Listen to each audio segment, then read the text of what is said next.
Inflation is a silent thief, and it's been taking a bigger and bigger chunk of everyone's budgets. It leads to everything rising in price, from the food you depend on to the fuel in your car. As the total supply of money in circulation increases, the purchasing power of your income decreases. During a relatively low inflation year, it reduces your buying power by about 2 to 3%.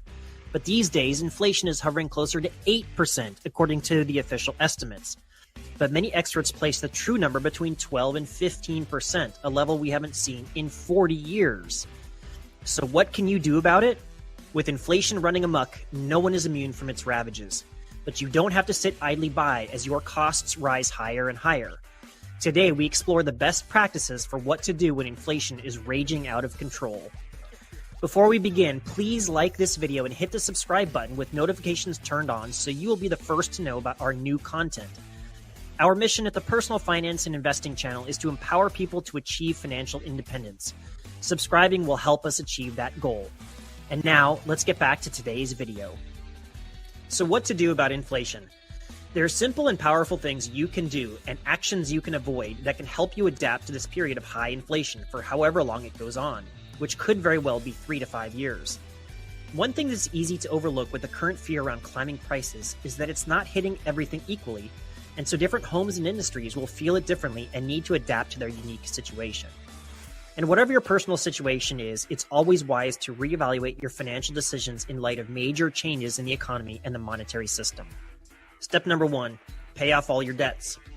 Inflation hurts variable rate loans. This covers variable rate credit cards, HELOCs, and mortgages.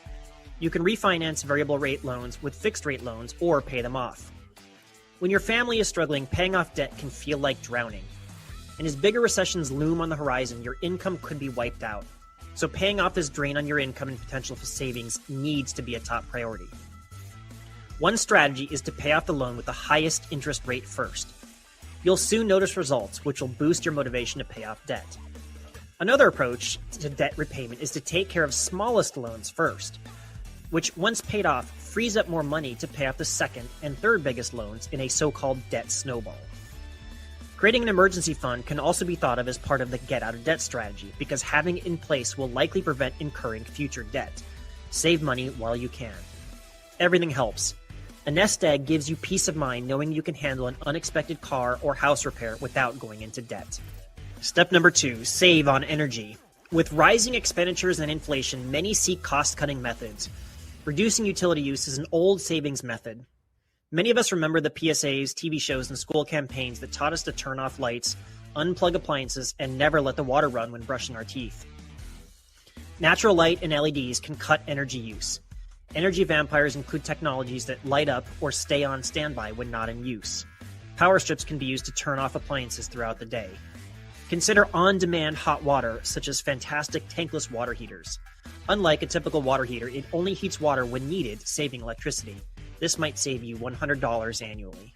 Step number 3, increase fuel efficiency. Across 2022, gas prices have seen record highs across the United States, though they have come down somewhat. We could very well see fuel prices hit new highs as sanctions against Russia limit available supply.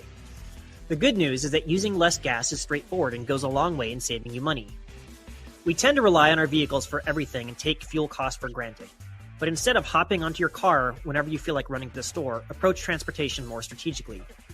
For example, reduce unnecessary excursions, slow down, and consolidate trips to save 10% or more on fuel.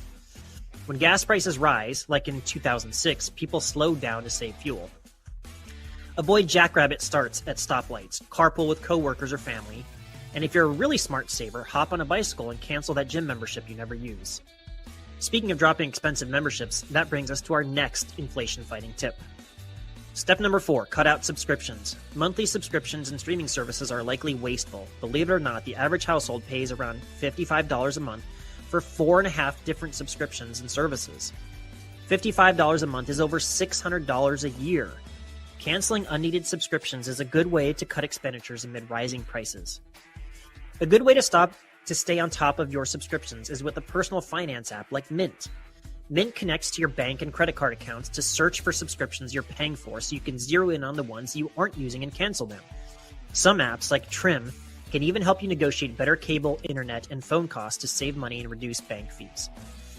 On top of that, switching banks or moving to a credit union can reduce banking fees.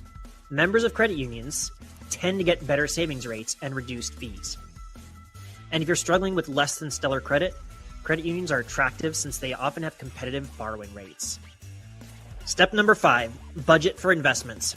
Some consider rising prices the worst time to invest. Why invest when monthly bills are rising?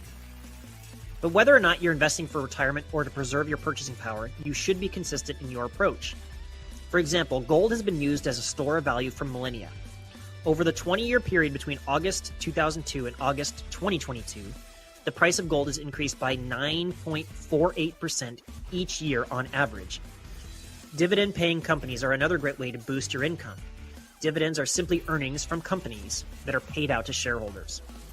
Some public corporations benefit from inflation by raising prices and earning greater profits, which they can then distribute as dividends to you. I know whenever the topic of inflation and savings comes up, there will be a variety of opinions. Please leave any thoughts in the comments section below. They always generate an interesting dialogue. Let us know what you think in the comments section below. Also, let us know if you have a specific topic or question you want us to address in future videos.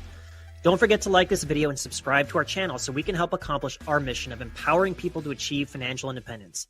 Thank you for watching, and we'll see you next time.